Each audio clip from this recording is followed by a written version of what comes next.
김창옥 교수님 잘 아시죠?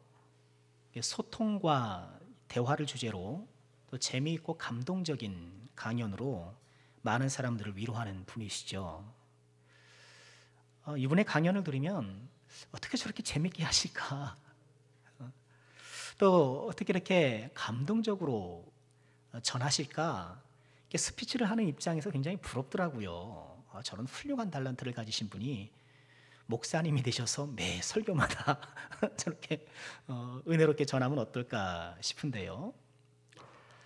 그런데 한 TV 강연에서 이분이 자신에게 정신적인 문제가 있다고 고백하는 것을 보았습니다.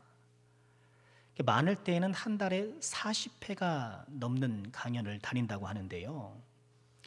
사람들에게 즐거움을 주고 용기를 주는데 정작 자기 자신은 점점 우울해지고 급기야 마음의 병을 얻게 되었다는 것입니다.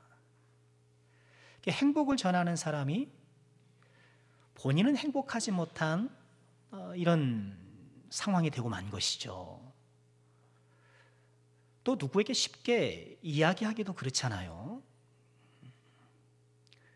견디다 못한 교수님은 지인의 소개로 나이 많은 신부님을 만나게 되었다고 합니다.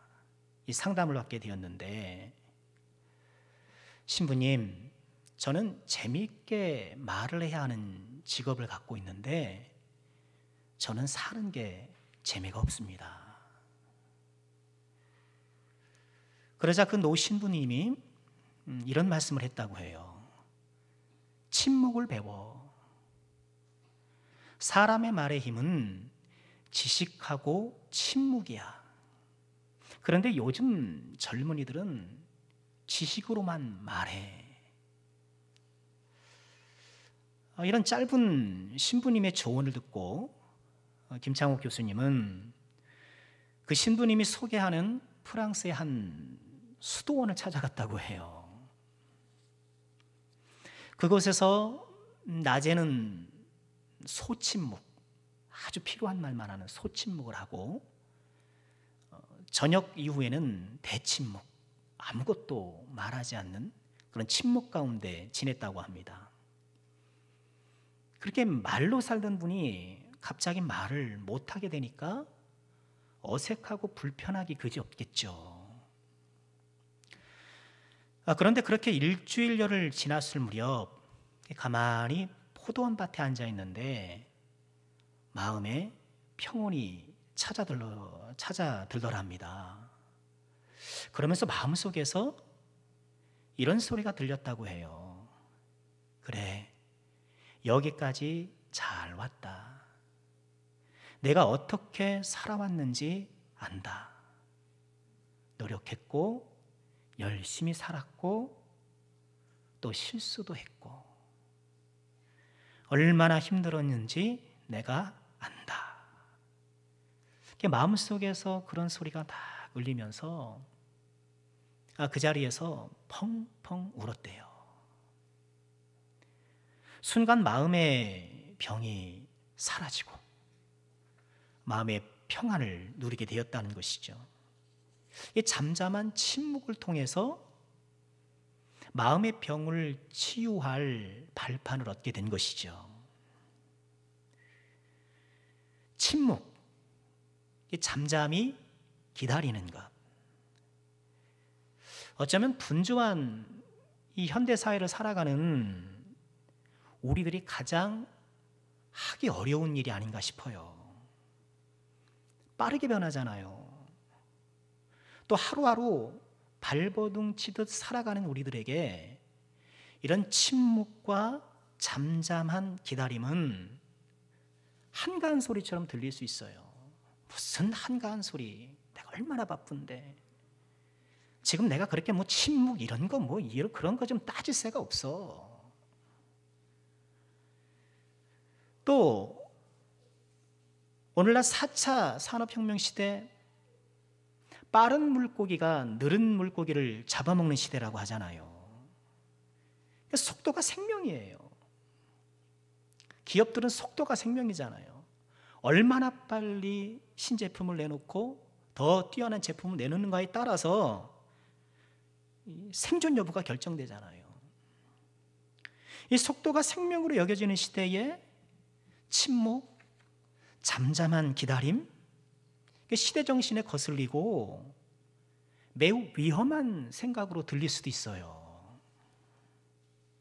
그러나 이 김창욱 교수님의 예에서 보듯 빠른 속도가 우리를 살리는 것이 아니라 빨라야 산다고 다 생각하지만 느린 침묵과 잠잠한 기다림이 우리를 살리는 거예요. 이 생명의 삶, 보다 더 건강한 삶을 위해서 꼭 필요한 것이 침묵이요 잠잠한 기다림이라는 거예요. 특히 우리 크리스찬들에게 이 침묵과 잠잠히 기다리는 것은 없어서는 안 될 거룩한 영성입니다. 왜냐하면 이 침묵과 잠잠히 기다림은 하나님과 교제하는 주요 방식이기 때문에 그래요. 사람과의 교제는 매우 빠르게 주고받습니다. 내가 이야기하면 상대방이 이야기하면 내가 바로바로 리액션을 해줘야 대화가 이어져 가는 거예요. 하나님께 기도하는 게 하나님과 교제하는 것이다라고 말은 하지만 마음에서 동의가 안 되는 게 그거예요. 리액션이 없다는 거죠. 사람하고 얘기를 하면 맞아 이렇게 하면서 받아주는 이런 티가 나는데 하나님은 그렇지 않으시잖아요. 그러니 기도를 힘들어하는 거죠. 하나님과의 교제는 달라요. 말씀을 통해서 바로바로 말씀하실 때도 물론 있지만 더 많은 경우에 침묵하고 잠잠히 기다려야 해요. 우리 기도가 그렇잖아요. 기도할 때에 바로 응답해 주실 때도 물론 있지만 오히려 우리로 하여금 인내심을 갖고 잠잠히 기다리도록 하실 때가 더 많아요. 우리는 기도를 통해 어떻게든지 내 환경을 바꾸려고 상황을 바꾸려고 애를 쓰는데 하나님은 기도하는 나를 통하여 나를 바꾸기를 원하세요. 나를 바꾸시기까지 내가 바뀌기까지 하나님도 기다려주시는 것이고 우리도 기다려야 하는 거예요. 사람들이 기도를 싫어해요. 지루해해요. 빨리빨리 안 된다 이거예요. 나는 지금 당장 급해 죽겠는데 기도 이거 뜻은 좋고 마음은 좋다 하지만 이게 효과가 있느냐라는 거예요. 빨리 문제를 해결해 줄 뭔가를 찾기 시작하고 느린 하나님보다는 빠른 돈을 선호하는 거예요. 침묵의 영성, 이 잠잠한 기다림의 영성이 없으면 하나님과 관계를 맺기 어려워요. 믿음이라는 것 자체가 기다림이잖아요. 기다릴 줄 아는 것이 믿음이에요. 잠잠하게 하나님을 바라보며 침묵 가운데 묵묵히 기다릴 줄 아는 게 믿음이에요. 오늘 우리가 시편 62편을 함께 읽었는데 오늘 이 시편은 잠잠히 하나님을 바라보는 침묵의 영성으로 우리를 안내해요. 오늘 시편을 함께 묵상하면서 분주하고 성급한 시대에 우리가 꼭 갖추어야 될 이 침묵과 잠잠함의 영성, 이 거룩한 영성을 회복하고요. 그로 말미암아 하나님과 더 깊은 차원의 교제 가운데 들어가는 우리 모두가 꼭 될 수 있기를 주님의 이름으로 축원합니다. 자, 침묵의 영성을 위해 오늘 말씀이 우리에게 이야기하는 것은 무엇일까요?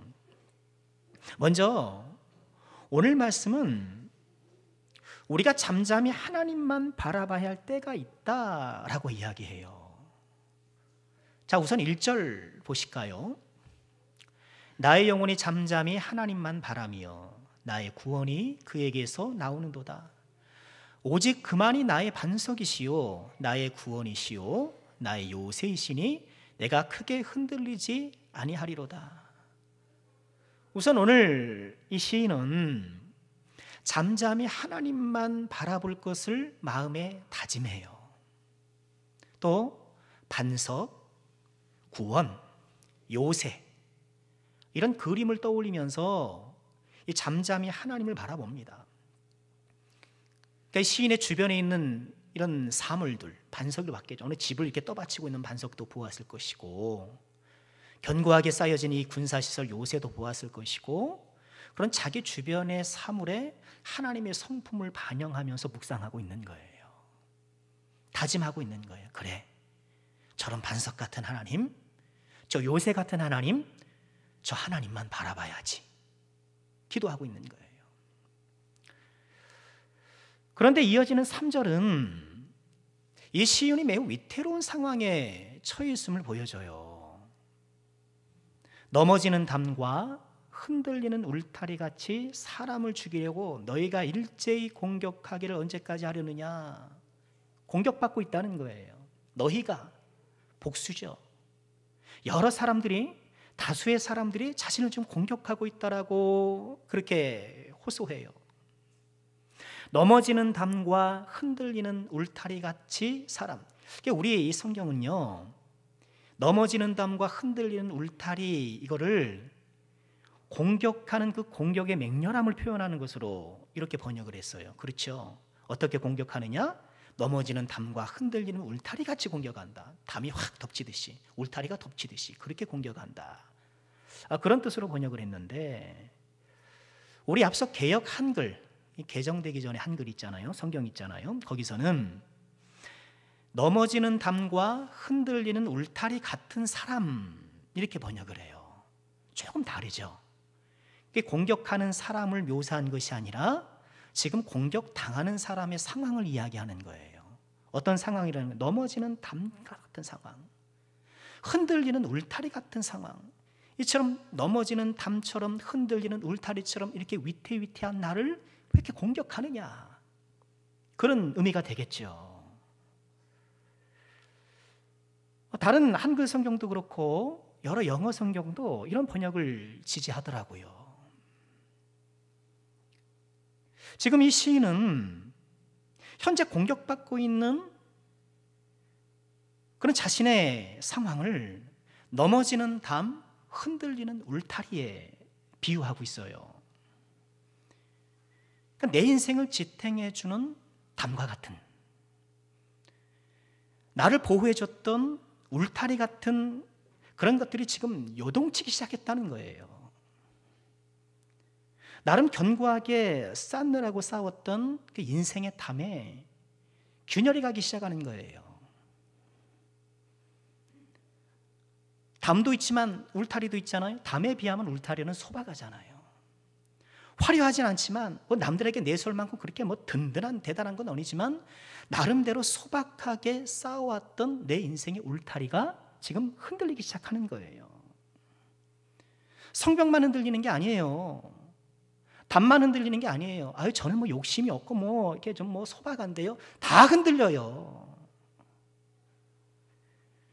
내 인생을 지탱해주고 있는 이런 담과 울타리가 어느 순간 흔들거리고 무너져 내릴 때, 여러분, 직장이라는 담장이 무너질 때가 있잖아요.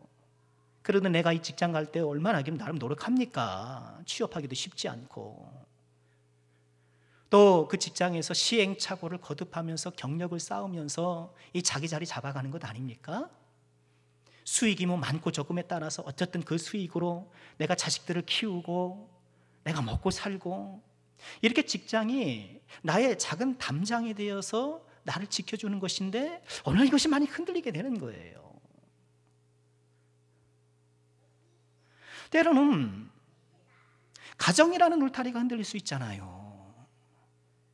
나름 내 가정을 내가 충실하고 나름 희생하면서 이 가정의 울타리를 세워왔는데 알고 보니 포도를 허무는 여우가 여기저기 구멍을 내고 있었던 거예요. 괜찮은 줄 알았는데 어느 순간 들여다보니까 나 바쁘게 사느냐고 미처 생각도 못했는데 가족 간의 관계가 균열이 가기 시작했고 뭔가 이전 같지 않은 이 가정의 울타리가 흔들리는 상황을 맞이할 수도 있는 거예요. 나는 배운 것도 없고 뭐 가진 것도 많지 않지만 건강 하나 내가 담장 삼아 살아왔는데 어느 날 건강이라는 담장이 흔들리는 거예요. 인간관계 속에 신뢰의 담이 무너져서 사람에게 실망하고 세상에게 실망하고 이처럼 내 인생을 지탱해주는 담과 울타리가 흔들거리게 돼. 그럴 때 우리는 추락하는 느낌을 갖게 돼요. 4절에 이런 말씀이 있죠. 그들이 그를 그의 높은 자리에서 떨어뜨리기만 꾀한다. 높은 자리에서 떨어뜨린다는 거예요. 여기서 말하는 높은 자리는 물론 이 시편의 저자가 다윗이기 때문에 왕자, 왕의 자리를 막 흔든다 뭐 그런 뜻도 될 수 있겠습니다만 우리에게 적용해 보면 나름대로 담을 치고 울타리를 치우면서 그 안에서 자리 잡아갔던 내 인생의 자리, 뭐 높을 수도 있고 낮을 수도 있고, 그러나 나름 자부심을 느끼며 앉아왔던 그 자리에서 내가 지금 떨어지는 거예요. 그래도 이만하면 열심히 살았지 않는가? 성실하게 살았지 않는가? 화려하진 않지만 그래도 최선을 다했지 않았는가 하면서 나름 자부심의 자리에 앉아 있었는데 이처럼 담과 울타리가 막 흔들리고 무너지는 상황 가운데에 그만 내가 뭔가 잘못 산 것이 아닌가, 내가 지금 크게 잘못된 것이 아닌가, 자존감이 추락하기 시작하고 패배감을 느끼기 시작하는 거예요. 내 인생의 삶에 있어서 지고 있다는 느낌, 나 지금 지고 있어.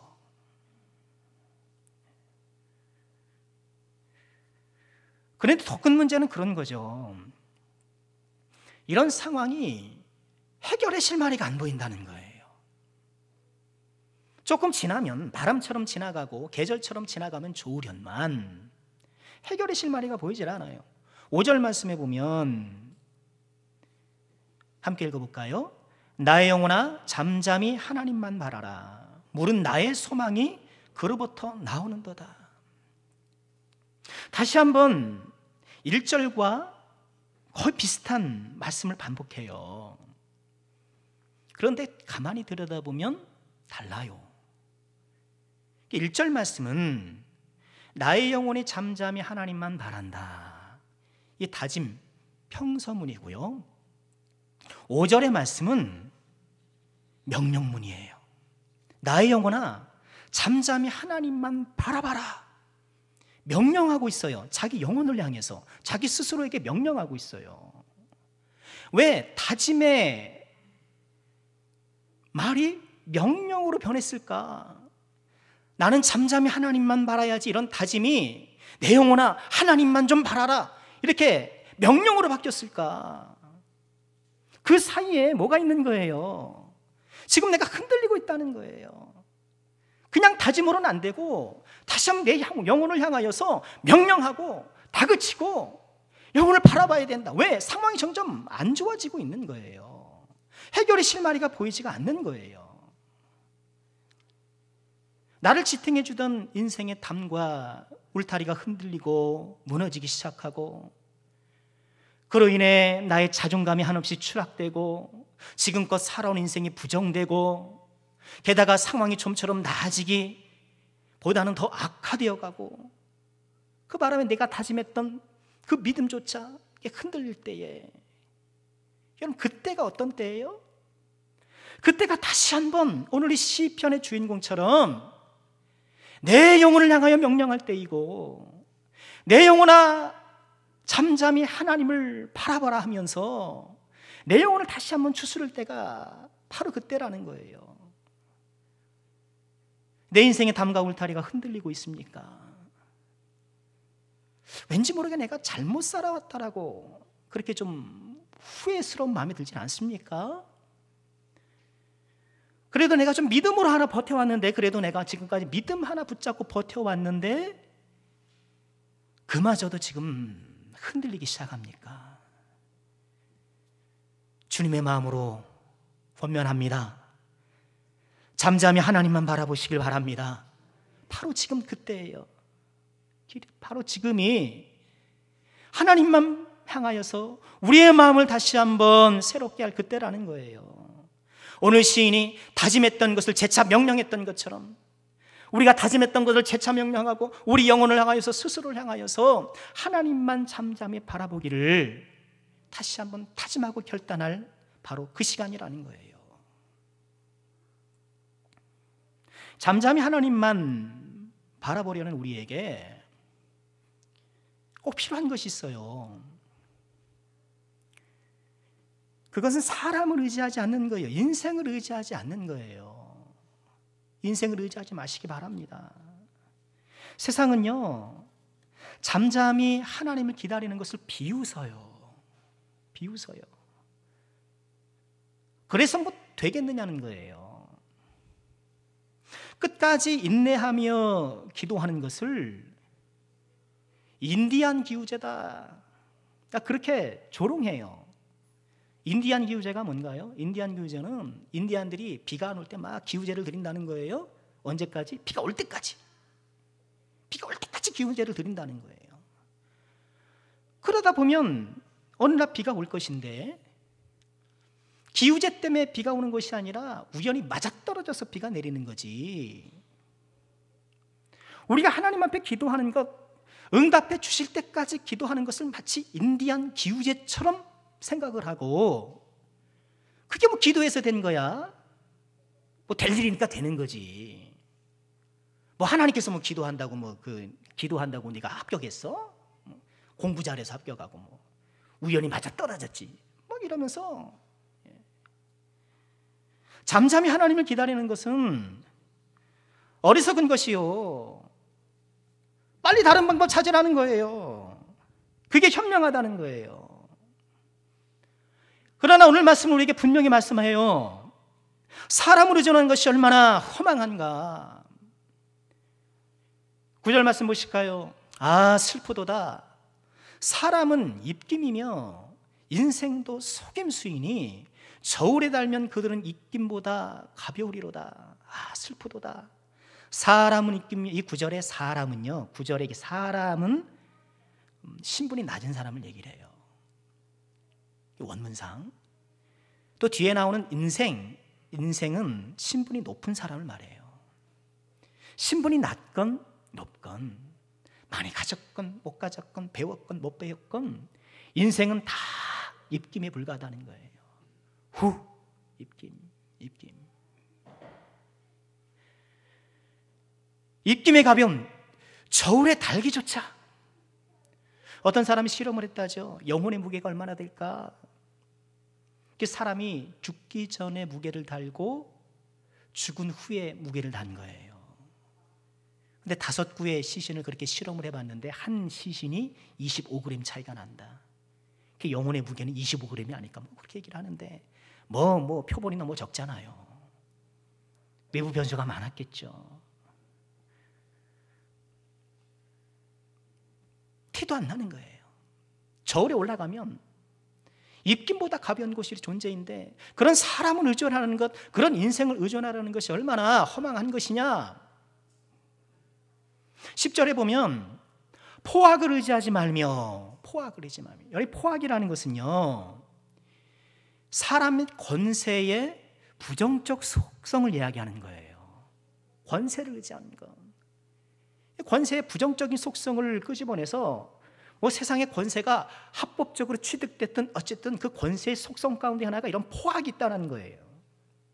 절대 권력은 절대 무패합니다.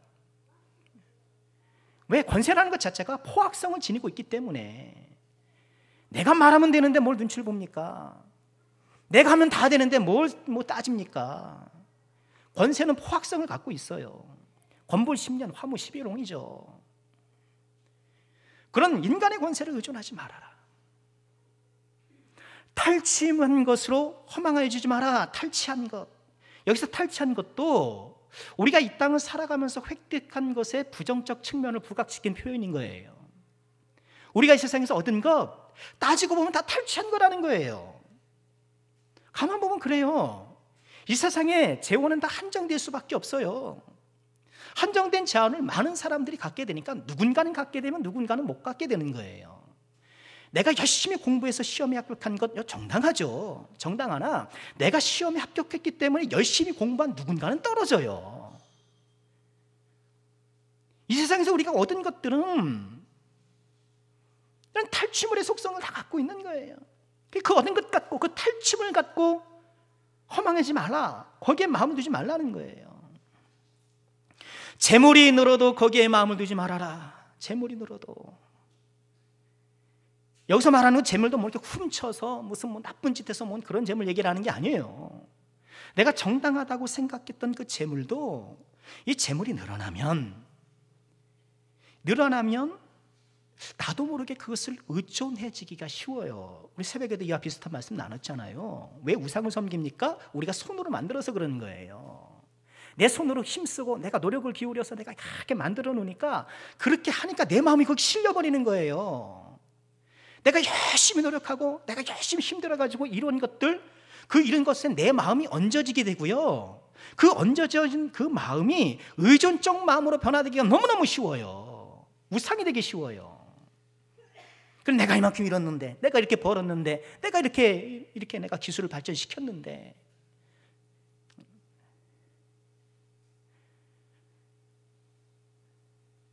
세상은 침묵 가운데 잠잠히 하나님 바라보는 것을 비웃고요.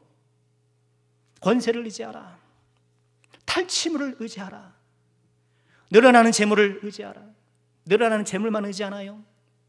늘어나는 지식을 의지하고, 또 늘어나는 경험을 의지하고, 또 늘어나는 그런 인맥을 의지하고, 뭔가 내 삶에서 늘어나면 그것을 자꾸 의존하려고 하는 우리 악한 이런 버릇들이 있는데, 그것들을 계속 세상은 부추기는 거예요. 침묵, 잠잠히 하나님 기다려. 언제 지금 노사는 네 손 안에 있는 거, 지금 네가 갖고 있는 그거 쓰라는 거예요. 그것 의존하면서 살아가라는 거예요. 우리는 여기에 귀를 닫아야 돼요. 그것이 빨라 보이고 그것이 현명해 보이고 매우 인간적으로 보이지만 그 안엔 생명이 없어요. 우리에게 편리함을 주는 것과 생명을 주는 것을 구분하시길 바랍니다. 그런 것들이 많을 때 우리에게 편리함을 주지만 우리에게 결코 생명을 줄 수가 없다는 거예요. 잠잠히 하나님을 바라보려고 내 마음을 다잡고 주 앞에 나갈 때에 세상을 의지하도록, 내 인간적 그 자원을 의지하도록 계속 부추기는 외부의 유혹과 내면의 소리에 좀 귀를 닫고 묵묵히 하나님만 바라보고 잠잠히 기다리기를 우린 다시 한번 다짐해야 할 것입니다. 잠잠히 하나님만 바라보는 우리가 또 해야 할 일이 있어요. 시시로 하나님을 의지하고 마음을 토하는 것. 우리 8절 말씀 보실까요? 백성들아, 시시로 그를 의지하고 그의 앞에 마음을 토하라. 하나님은 우리의 피난처시로다. 잠잠히 하나님만 바라보는 이 침묵의 영성은 멍 때리기가 아니에요. 멍 때리기 아시죠? 멍 하고. 저기 서울 한강변에서 해마다 멍 때리기 대회해요. 누가 이렇게 멍하게 오래 있나. 참 별걸 다 해요. 하나님만 바라보는 것은 멍 때리기가 아니에요. 하나님만 바라보는 것은 하나님만 의지하기로 시시로 결단하고 다짐하는 거예요. 오늘 이 시편의 주인공처럼 다짐하고 명령하고 또 의지하고 또 하나님 앞에 우리 마음을 토하는 거예요. 이게 하나님만 잠잠히 바라보는 우리의, 하나님을 향해서 침묵하는 우리의 모습이에요. 그 앞서 말씀드린 김창국 교수님, 프랑스의 한 수도원에서 마음의 평안을 회복했잖아요. 근데 그걸로 마음의 병이 치료된 것은 아니었다고 해요. 어떻게 해야 치료가 될 수 있는지 방법을 아는 것이지, 그것을 계속 활용해야 치료가 되는 것이지, 그래서 아까 저도 발판을 마련했다라고 말씀을 드렸는데 그것으로 다 된 거 아니거든요. 아직 가야 할 길이 더 있었던 거예요. 그분은 마음의 병을 치유하는 가장 좋은 방법이 자신의 마음을 털어놓을 사람을 만나는 것. 내가 이야기할 때에 공감해주고 잘 들어줄 수 있는 사람을 만나는 것이라고 생각하고 어렵게 결심하여 병원을 찾은 거예요. 양복 차림의 의사 선생님 앞에 앉은 것이죠.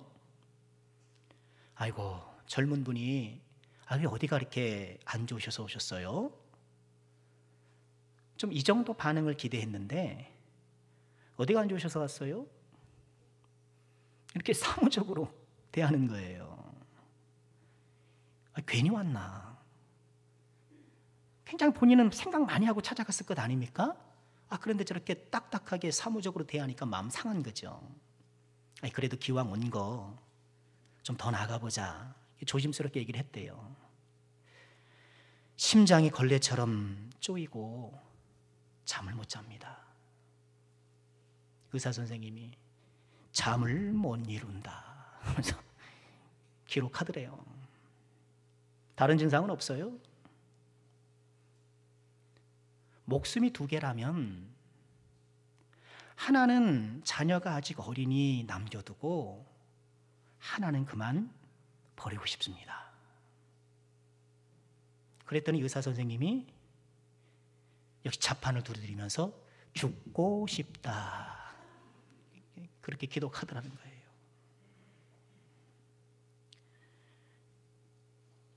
그러던 어느 날 고향 친구로부터 문자가 왔대요. 제주도 분이더라고요. 창호가 요즘 TV에서 자주 본다.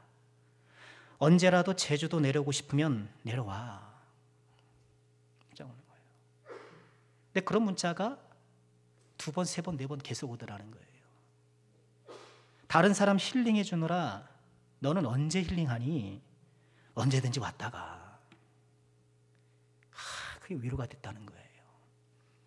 그래서 제주도로 내려가서 한동안 거하고 거기서 마음의 치유를 얻었다는 거예요.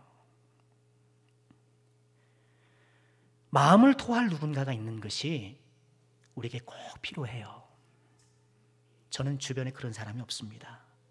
걱정하지 마세요. 걱정하지 마세요. 우리 하나님이 계시잖아요. 우리 아버지 하나님이 계시잖아요.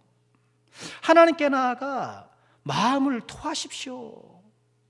여러분 오늘 말씀에서 토하다라는 이 번역했는데 굉장히 생생하지 않습니까? 토할 때 우리 어떻습니까? 마음이 깊은 것, 그죠? 내가 생각하죠. 뱃속 깊은 것이 다 올라오잖아요. 토하는 거잖아요. 하나님 앞에 내 마음을 토하라는 거예요. 하나님께 나아가시길 바랍니다. 우리 하나님께 모든 아픔과 고통을 토하십시오. 사람처럼 리액션하지 않는다라고 여러분 그런 생각할 필요가 없어요. 아니, 하나님이 사람입니까? 내 앞에서 리액션해주는 그 사람이 나를 정말 이해할 수 있다고 생각하세요? 그 사람이 내 고통과 슬픔을 알긴 알 것 같아요? 어림없는 소리예요. 어림없는 소리. 맞장구 쳐주는 거에 그저 해가지고 거기에 뭐 위로를 얻으려고. 안 그래요. 누가 나를 알아요, 세상에? 세상에 내 마음을 알 수 있는 사람이 누가 있어요? 없어요. 그런 가벼운 리액션에 취해서 거기에서 고런 위로를 찾으려 하지 마시고, 물론 필요하죠. 친구 만나서 또 속 깊은 이야기도 하고 필요해요. 그러나 우리 하나님은 누구보다 깊이 들으세요. 우리가 미처 말하지 못하는 것까지 들으시고,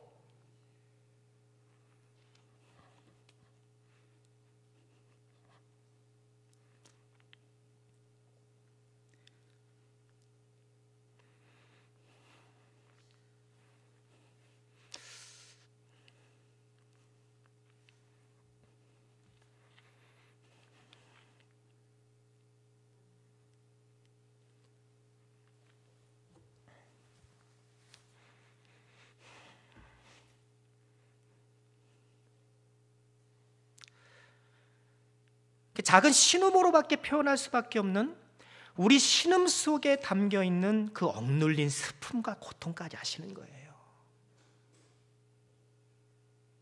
들으신 하나님, 들으신 하나님. 그러니 하나님께 나아가는 것이 가장 좋은 방법이에요. 사람처럼 리액션해 주진 않지만 그 누구보다 깊이 들으시고 작은 신음으로 스쳐져가는 그 신음성 속에 담긴 억눌린 슬픔과 공통까지 감지하시고 우리를 안아주시는 그 하나님, 그 누구보다 우리를 공감해 주시는 그 하나님, 그 하나님께 우리가 나아가야죠. 그 하나님이 우리의 소망됨을 꼭 믿으시길 바랍니다. 침묵하며 기다리며 하나님께서 내 모든 언어 없는 고통, 소리 없는 아우성을 다 들으신다는 걸 아시고 주께 나아가 마음을 토하시는 주의 종들 되시기를 주의 이름으로 축원합니다.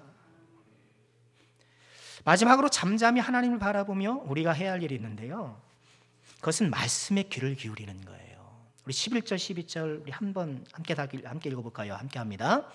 하나님이 한두 번 하신 말씀을 내가 들었나니 권능은 하나님께 속하였다 하셨도다. 주여 인자함은 주께 속하오니 주께서 각 사람이 행한 대로 갚으심이니이다. 자, 마지막으로 지금 시인이 침묵하며 잠잠히 하나님을 기다리면서 뭐라고 있어요? 하나님께서 한두 번 하신 말씀을 그 마음속에 막 떠올리고 듣고 있는 거예요.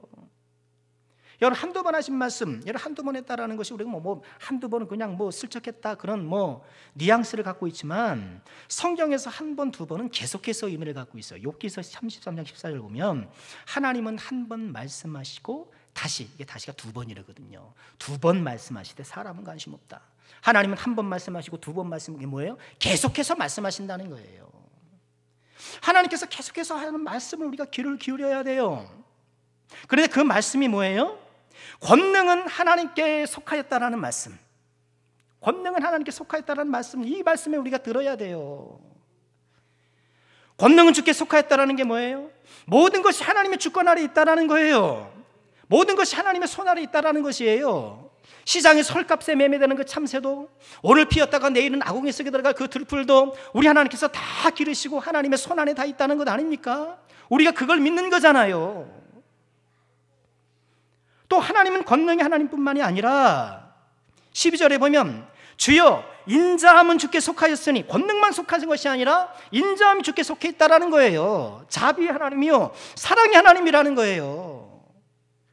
그 권능을 가지고 사람은 권능 조금 있으면 자기 이득 위해서 사용하잖아요. 남들 모르는 정보 있다고 그거 가지고 이제 자기 부자 노릇하고 그런 이득 챙기고 그런 일 하잖아요. 뭐 좀 저기 있으면 어떻게든지 자기 이익을 위해서 살아가지만 하나님은 권능이 있으면 그 권능을 온전히 자기 자녀 위해서 사용하시는 거예요. 우리를 위해 사용하시는 거예요. 권능이 하나님께 속하였고 하나님의 자비도 하나님께 속하여 있고 사랑도 하나님께 속하였고, 여러분 그 성경이 하는 이야기가 이것 아닌가요? 성경 66권이 하는 얘기가 바로 이거예요. 뭐예요? 하나님이 모든 것을 주관하신다. 하나님이 너희를 사랑하신다. 성경 두 가지죠. 침묵하여 잠잠히 하나님만 바라볼 수 있는 그 근본적인 힘이 어디서 오는가? 바로 여기 있는 거예요. 권능의 하나님을 묵상할 때에, 사랑의 하나님을 묵상할 때에, 그 권능의 사랑의 아버지가 나의 아버지라는 것을 내가 다시 한번 기억할 때에, 지금 세상은 요란하고 세상이 유혹해오고 하나님 외에 다른 것을 더 의존하도록 우리를 부추긴다 할지라도 우리는 어떻게 해요? 하나님을 믿고 끝까지 신뢰하며 하나님을 바라볼 수가 있는 것이죠. 내 인생의 담이 무너지고 울타리가 흔들릴 때, 자존감이 무너지고 인생이 추락하는 것처럼 느껴질 때, 그래서 하나님을 향한 나의 믿음조차도 흔들릴 바로 그때 우리가 다시 한번 잠잠히 하나님을 바라볼 때입니다. 권능의 하나님이, 사랑의 하나님이 여러분과 함께 하십니다. 어두움에 밝은 빛을 비춰주시고, 깜깜해요. 아무것도 안 보여요. 도대체 어디로 가야 될지. 어두움에 밝은 빛을 비춰주시고, 너의 작은 신음에도 응답하시고, 이 하나님을 기다리십시오. 오늘 잠잠히 그 하나님을 향하여서 마음을 여십시오. 우리 하나님은 잠잠히 하나님만 바라보는 모든 자를 결코 실망시키지 않으십니다. 이 하나님의 약속을 힘입어서 인내 가운데 끝까지 주님을 바라보는 우리 모두가 꼭 될 수 있기를 주의 이름으로 축원합니다.